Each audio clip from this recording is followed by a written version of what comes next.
दोस्तों, Indian railway finance corporation limited यानी IRFC की बात कर स्टॉक के अंदर आज ज़बरदस्त तेजी देखने को मिल रही है।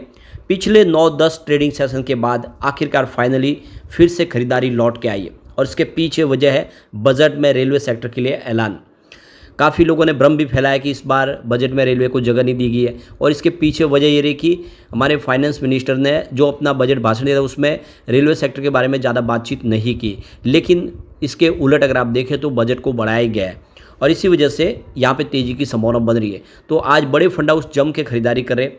अब यहाँ पे रेलवे सेक्टर के शेयरों को लेकर क्या संभावना बन रही है उसको समझने की कोशिश करेंगे और क्या इस समय जब स्टॉक काफ़ी ज़्यादा करेक्ट है, 230 का स्टॉक इस समय देख सके अगर 190 के आसपास मिल रहा है तो क्या हमें खरीदारी करनी चाहिए, जानने की कोशिश करेंगे इस वीडियो के माध्यम से।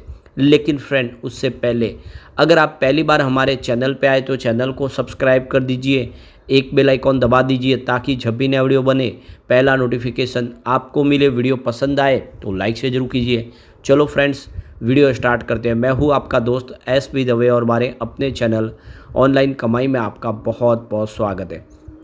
तो सबसे पहले आज के कारोबार की बात करें। इस समय 1:30-2 बजे के आसपास का टाइम है।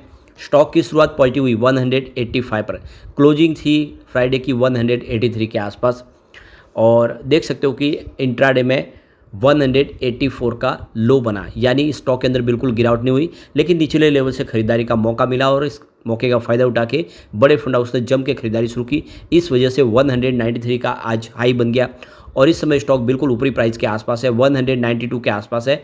5.15% की शानदार तेज़ी बनी हुई है। अब इसकी परफॉर्मेंस आप देख ही सकते हो कि ये स्टॉक देख सकते हो कि 9 तारीख को 195 के आसपास 200 से भी नीचे था। फिर इस स्टॉक में काफ़ी अच्छी तेज़ी की संभावना बनी और ये देख सकते हो स्टॉक ने 229 का हाई बना दिया 15 तारीख को। तो ये एक फ्रेश इसकी हाई बनी, ऑल टाइम हाई बनी। उसके बाद में आप देख लो कि इसमें गिरावट शुरू हो गई। उसी दिन 15 तारीख को प्रॉफिट बुकिंग ऑलरेडी आ गई थी, 230 से क्लोजिंग 216 के आसपास थी। एक ही दिन में आप देखें तो लगभग 14 रुपये के आसपास का बड़ा गिरावट का हमें संभावना देखने को मिली और उसके बाद तो ये लगातार प्रॉफिट बुकिंग की चपेट में रहा। 216 से गिरते हुए आप देख सकते हो ये आ गया 183 तक। तो 26 तारीख तक इसमें गिरावट जारी रही। फ्राइडे को लगभग फ्लैट क्लोजिंग थी, बड़ी तेज़ी या गिरावट नहीं हुई, लेकिन फ्लैट क्लोजिंग देखने को मिली।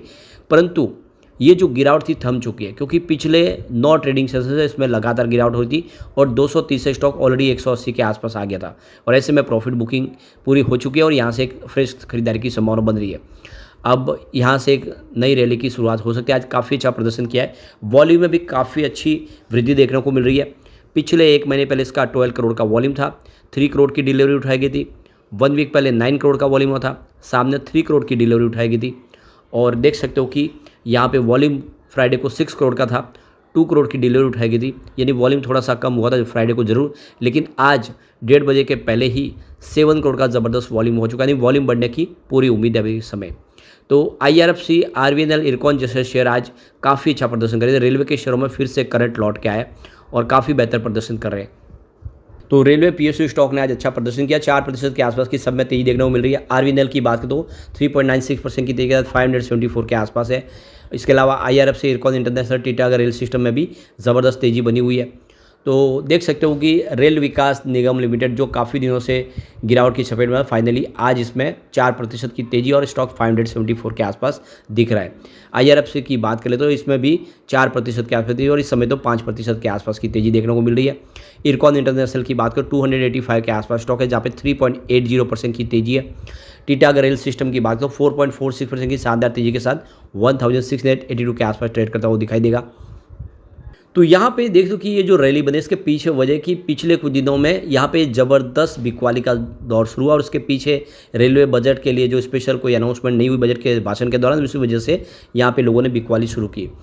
तो ऑलरेडी आरवीएनएल हो, आईआरएफसी हो और पिछले 5 ट्रेडिंग सेशन 8% के आसपास गिर चुके हैं। इरकॉन इंटरनेशनल में तो 12% की गिरावट थी और इसी वजह से काफ़ी ज़्यादा करेक्ट हो चुके हैं, एक फेयर प्राइस पे आए और इसी वजह से फिर से खरीदारी शुरू हुई है। वैसे ये सारे स्टॉक है जिन्होंने पिछले 1 साल में लोगों को मल्टी बैग रिटर्न दिया है, काफ़ी बेहतर प्रदर्शन किया है और एनालिस्टों को लग रहा है कि स्टॉक ओवर वैल्यूड हो चुके हैं और इसीलिए आने वाले समय इनमें कुछ गिराव की संभावना बनेगी।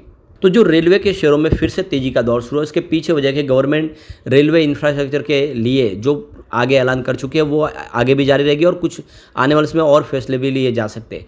रेलवे सेफ्टी के लिए हो या फिर दूसरे और फैसले हो, सरकार उसमें कोई कमी नहीं करेगी, कोई कोताही नहीं करने वाली। तो यहाँ पे भले ही बजट के दौरान कोई बड़ी यहाँ पे घोषणा न की गई हो, कुछ ज़्यादा नहीं कहा गया हो, लेकिन जो कैपेक्स रखा गया वो 2,62,200 करोड़ के आसपास का है, जो काफ़ी बड़ा है। तो ये एक लाइफ टाइम हाई एलोकेशन किया गया है। इससे पहले इतने बड़ी अमाउंट कभी भी नहीं दी गई है। और यूपीए सरकार में तो ये जो बजट होता था ये 28,000 करोड़ के आसपास रहता है, जो अब देख सकते हो कि 2.5 लाख करोड़ को पार कर चुका है। तो आप क्लियरली देख सकते हो कि बजट बहुत ज़्यादा बढ़ाया गया है। स्पेशली रेलवे सेफ्टी के ऊपर सरकार ध्यान दे रही है, क्योंकि पिछले दिनों जो घटना हुई है उसको रोकना चाहती है सरकार।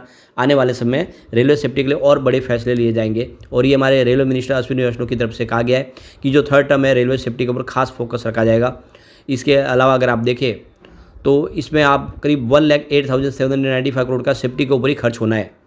तो अश्विनी वैष्णव का कहना है कि जो पिछले दिनों घटना हुई वैसी घटना फिर ना हो, इसलिए रेलवे के लिए कवच टेक्नोलॉजी लेस की जाएगी। सभी ट्रेनों को उससे लेस करने के बाद आने वाले समय जो घटना हो रही है, दुर्घटना, उसको कम किया जा सकता है। तो यहाँ पे करीब 1,112 करोड़ रुपीज़ का जो एडिशनल यहाँ पे खर्च किया जाएगा वो ऑटोमेटिक ट्रेन प्रोटेक्शन सिस्टम यानी कवच के लिए 4.0 2025 तक के लिए अलग से खर्च किया जाएगा। तो ये क्लियरली देख सकते हो कि सरकार की जो मंशा है वो रेलवे इंफ्रास्ट्रक्चर को यहाँ पे और बूस्ट देने की है, और इसी वजह से ये तेज़ी फिर शुरू हुई है और ये आने वाले समय तेज़ी और जारी रह सकती है। इसमें कोई चिंता की बात नहीं है। लॉन्ग टर्म इन्वेस्टर के लिए तो अच्छा मौका है कि इन स्टॉक में दाव लगाए, क्योंकि करेक्ट भी हो चुके हैं, खरीदारी का मौका है।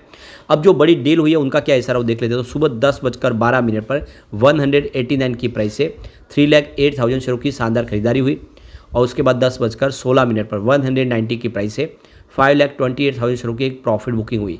डील तो बहुत सारी है लेकिन सब डिस्कस नहीं कर सकते, इसलिए 3 लाख से ऊपर जो डील हुई है उसी को डिस्कस कर रहे हैं।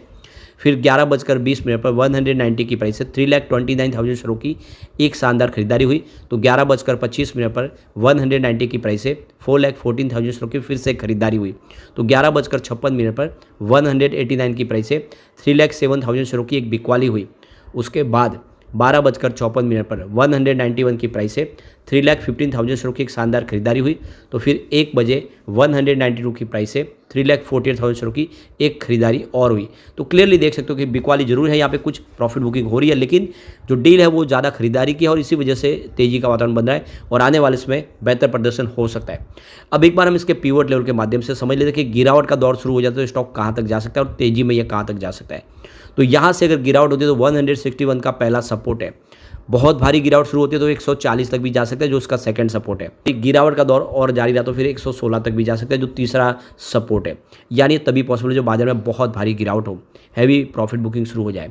पॉजिटिव माहौल बना तो 207 का फर्स्ट रेजिस्टेंस है, इसको पार कर लिया तो फिर आपको 230 तक ज़्यादा वो दिखा देगा, जो एक फ्रेश हाई बन जाएगी, क्योंकि पुरानी हाई 229 के आसपास थी। और इसको पार करते ही 252 का तीसरा रेजिस्टेंस है। इसका मतलब बिल्कुल एक ऑल टाइम हाई बनती हुई दिखेगी, स्टॉक 250 को पार करेगा। ऐसे में लॉन्ग टर्म इन्वेस्टर के लिए अच्छा मौका है कि IRFC में दाव लगाए। आने वाले समय IRFC आपको मालामाल कर देगा। लेकिन फ्रेंड, कोई भी इन्वेस्टमेंट करने से पहले अपने फाइनेंशियल एडवाइस वाले ले ले या अपना खुद का रिसर्च करें, क्योंकि मैंने वीडियो आपके एजुकेशनल पर्पज़ के लिए ही बनाया। वीडियो पसंद आए तो लाइक से जरूर कीजिए और चैनल को सब्सक्राइब कर दीजिए। Thank you friend.